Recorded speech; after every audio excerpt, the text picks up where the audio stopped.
கிறிஸ்துவுக்குள் பிரியமான சகோதர சகோதரிகளே, உங்கள் அனைவரையும் தினமொரு முத்துக்கள் நிகழ்ச்சியில் சந்திப்பதில் மிகுந்த மகிழ்ச்சி அடைகிறேன்.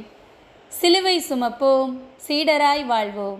மத்தேயு 11ஆம் அதிகாரம் 28ஆம் வசனம்.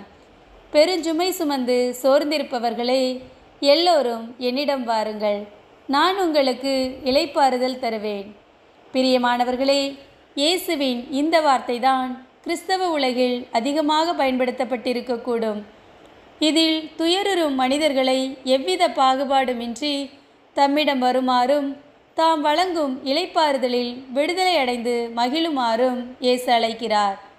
நாம் இயேசுவிடமிருந்து ஆறுதலும் விடுதலையும் மீட்பு பெறுவதிலேயே நின்று விடுகிறோம்.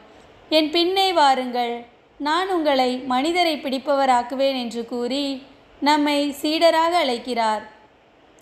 இயேசுவிடமிருந்து நன்மைகளை ருசிப்பவராக மட்டுமல்ல, அவரை பின் செல்லும் சீடராகவும் நாம் மாற வேண்டும். சிலுவை சுமப்பதும் சீடராக வாழ்வதும் சவால்கள் நிறைந்தது. என்னை பின்பற்ற விரும்பும் எவரும் தன்னலம் துறந்து தம் சிலுவையை நாள்தோறும் தூக்கி கொண்டு என்னை பின்பற்றட்டும் என்று இயேசு கூறுகிறார். இயேசுவின் அற்புதங்களை சுவைக்க எண்ணிய மக்கள் அவரை தேடி வருகின்றனர். அவரை பின்பற்றுவதற்கான சவால்களை அறியாத காரணத்தால் அதில் பின்வாங்கி விடுகின்றனர். இன்றைய உலக அறிவில் பட்டதாரிகளாகவும் மேதைகளாகவும் விளங்கும் நாம் ஆன்மீக அறிவில் இன்னும் குழந்தைகளாகவே இருக்கிறோம்.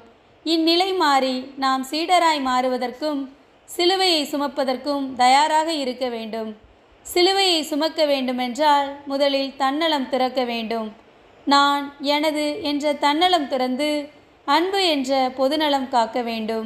அருள்மழை பொழியும் இத்தவக்காலத்திலாவது நாம் சிலுவையின் பொருளை மீட்டெடுக்க முயல்வோம். எந்த பிரச்சனைகள் வந்தாலும் அவற்றை சிலுவையில் ஒப்புக் கொடுப்போம். அன்பு இறைவா, நாங்களும் உம்மை போன்று உலக பிரச்சனையாகிய சிலுவையை பொறுமையோடு சுமந்து தன்னலம் துறந்து உம்மிலே உயிர் பெற உதவி செய்யும் இறைவா, ஆமேன்.